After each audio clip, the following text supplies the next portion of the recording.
লা হাওলা ওয়ালা কুওয়াতা ইল্লা বিল্লাহ, যার অর্থ আল্লাহর সাহায্য ছাড়া কারো কোনো উপায় এবং শক্তি নেই। প্রিয় দর্শক, আজকে আমি আপনাদের সামনে এই আয়াতের ফজিলত সম্পর্কে আলোচনা করব।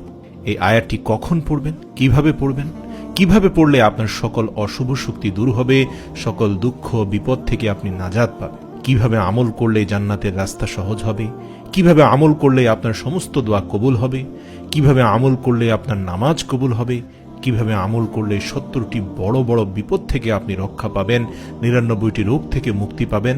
হাদিস শরীফের আলোকে আজ আমি এই সহজ জিকিরের বিশাল ফজিলত আপনাদের সামনে তুলে ধরার চেষ্টা করব ইনশাআল্লাহ।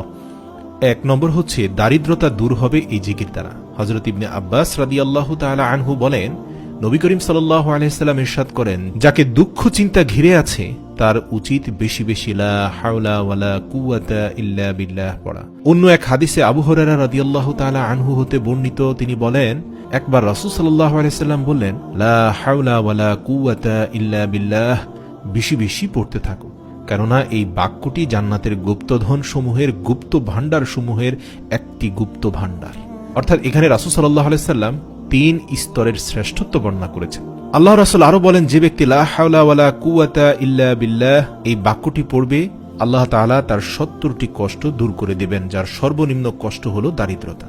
অপর এক হাদিসে আছে, লা হাওলা ওয়ালা কুওয়াতা ইল্লা বিল্লাহ জান্নাতের দরজা সমূহ থেকে একটি দরজা। হাদিস শরীফে আরো আছে, লা হাওলা ওয়ালা কুওয়াতা ইল্লা বিল্লাহ পাঠ করলে প্রতিবার পাঠ করার সাথে সাথে আল্লাহ তাআলা ওই বান্দার জন্য একজন করে ফেরেশতা নাজিল করবেন, আর সেই ফেরেশতা ওই বান্দার সমস্ত রোগসমূহ দূর করে দেন আল্লাহ তাআলার হুকুমে। হুজুর সাল্লাল্লাহু আলাইহি সাল্লাম আরো ইরশাদ করেন, যে ব্যক্তি 10 বার বিসমিল্লাহি ওয়ালা হাওলা ওয়ালা কুওয়াতা ইল্লা বিল্লাহিল আলিয়্যিল আযীম পড়বে, আল্লাহ তাআলা তাকে এমন ভাবে পূত পবিত্র করে দেন যেন আজ সে মায়ের পেট থেকে জন্ম লাভ করেছে।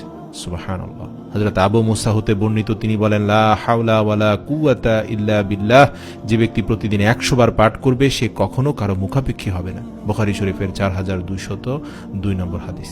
এছাড়াও রাসূল সাল্লাল্লাহু আলাইহি সাল্লাম বলেন, জান্নাতের ভান্ডারসমূহের মধ্যে একটি ভান্ডার হলো লা হাওলা ওয়ালা কুওয়াতা ইল্লা বিল্লাহ। ওনার আরেকটি হাদিসে এসেছে, হাজিম ইবনে হারমালা রাদিয়াল্লাহু তাআলা আনহু থেকে বর্ণিত, তিনি বলেন, আমি নবী করিম সাল্লাল্লাহু আলাইহি ওয়াসাল্লাম এর নিকট দিয়ে যাচ্ছিলাম, তিনি আমাকে বললেন, হে হাজিম, তুমি অধিক সংখ্যায় লা হাওলা ওয়ালা কুওয়াতা ইল্লা বিল্লাহ বাক্যটি পড়ো, কেননা তা হলো জান্নাতের গুপ্তধন। মুসলিম শরীফ 385। এছাড়া রাসূল সাল্লাল্লাহু আলাইহি সাল্লাম বলেন, যে আজানের জবাব দেবে সে জান্নাতে প্রবেশ করবে। আর আজানের জবাবের মধ্যে হাইয়া আলাস সালাহ হাইয়া আলাল ফালাহ যখন মুয়াজ্জিন বলবেন, সেখানে আপনি উত্তরে বলবেন, লা হাওলা ওয়ালা কুওয়াতা ইল্লা বিল্লাহ। এছাড়াও হাদিসে এসেছে, যারা কোরআন মুখস্থ করার সুযোগ পায়নি তাদের জন্য লা হাওলা ওয়ালা কুওয়াতা ইল্লা বিল্লাহ পাঠ করা। যেমন আবু দাউদ শরীফের 832 নং হাদিসে আব্দুল্লাহ ইবনে আব্বাস রাদিয়াল্লাহু তাআলা আনহু হতে বর্ণিত, তিনি বলেন, রাসূল সাল্লাল্লাহু আলাইহি সাল্লাম এর দরবারে এক ব্যক্তি হাজির হলেন। সে ব্যক্তি বললেন, হে আল্লাহর রাসূল, আমি কোরআনের কোনো অক্ষর শিখতে সক্ষম হচ্ছি না, তাই আপনি আমাকে এমন কিছু শিখিয়ে দিন যা আমার জন্য যথেষ্ট হবে। উত্তরে আল্লাহর পেয়ারা হাবিব বললেন, তুমি এই দোয়াটি পড়ে নেবে, সুবহানাল্লাহি ওয়া বিহামদিহি ওয়ালা হাওলা ওয়ালা কুওয়াতা ইল্লা বিল্লাহ। হযরত আবু হুরায়রা রাদিয়াল্লাহু তাআলা আনহু হতে বর্ণিত, তিনি বলেন, রাসূল সাল্লাল্লাহু আলাইহি ওয়াসাল্লাম বলেছেন, লা হাওলা ওয়ালা কুওয়াতা ইল্লা বিল্লাহ হলো 99টি রোগের ঔষধ। তার মধ্যে সবচেয়ে ছোট রোগ হলো চিন্তার রোগ। যারা টেনশনে থাকেন, সব সময় চিন্তার মধ্যে লিপ্ত থাকেন, পেরেশানি, দুশ্চিন্তা, বুক ধড়ফড়, এই আলামতগুলো যাদের শরীর থেকে মন থেকে যায় না, হযরত আনাস রাদিয়াল্লাহু তাআলা আনহু বলেন, রাসূল সাল্লাল্লাহু আলাইহি সাল্লাম বলেন, তাদের জন্য শ্রেষ্ঠ ঔষধ হচ্ছে লা হাওলা ওয়ালা কুওয়াতা ইল্লা বিল্লাহ। এছাড়াও আল্লাহ রাসূল বলেন, যে ব্যক্তি ঘর থেকে বের হওয়ার সময় বলে, বিসমিল্লাহি তাওয়াক্কালতু আলাল্লাহ ওয়ালা হাওলা ওয়ালা কুওয়াতা ইল্লা বিল্লাহ, এটা যখন বলে তখন একজন শয়তান যে ওর সাথে আছে তাকে আরেকজন শয়তান বলে, যে ব্যক্তিকে পথ দেখানো হয়েছে, উপকরণ দেয়া হয়েছে এবং রক্ষা করা হয়েছে, তাকে তুমি কি করতে পারবে?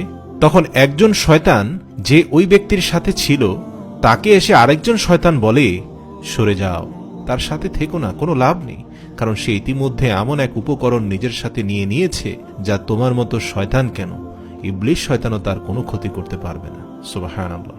ইবনে মাজাহ শরীফের 2957 নং হাদিস থেকে পাওয়া যায়, আবু হুরায়রা রাদিয়াল্লাহু তাআলা আনহু হতে বর্ণিত, তিনি বলেন, রাসূল সাল্লাল্লাহু আলাইহি সাল্লাম বলেছেন, যে ব্যক্তি বাইতুল্লাহ তাওয়াফ করে 7 বার এবং বলে সুবহানাল্লাহি ওয়ালহামদুলিল্লাহি ওয়ালা ইলাহা ইল্লাল্লাহু আল্লাহু আকবার ওয়ালা হাওলা ওয়ালা কুওয়াতা ইল্লা বিল্লাহ, আর এই দোয়াটি পড়ার পর সে আর কোনো কথা না বলে, তবে তার 10টি গুনাহ মাফ করে দেওয়া হবে, তার আমলনামায় 10টি নেকি লিপিবদ্ধ করা হবে এবং তার আমলনামায় 10 গুণ বৃদ্ধি করা হবে। সুবহানাল্লাহ। ইসলামে শুভ অশুভ বলে কিছু নেই, তবে কেউ যদি মনে করে অশুভ কোনো কিছু, খারাপ জিনের কোনো ওয়াসওয়াসা তার উপর পড়েছে, বিপদে আপদে দুঃখে কষ্টে যে কোনো অবস্থায় আপনারা এই আমলটি করবেন, লা হাওলা ওয়ালা কুওয়াতা ইল্লা বিল্লাহ।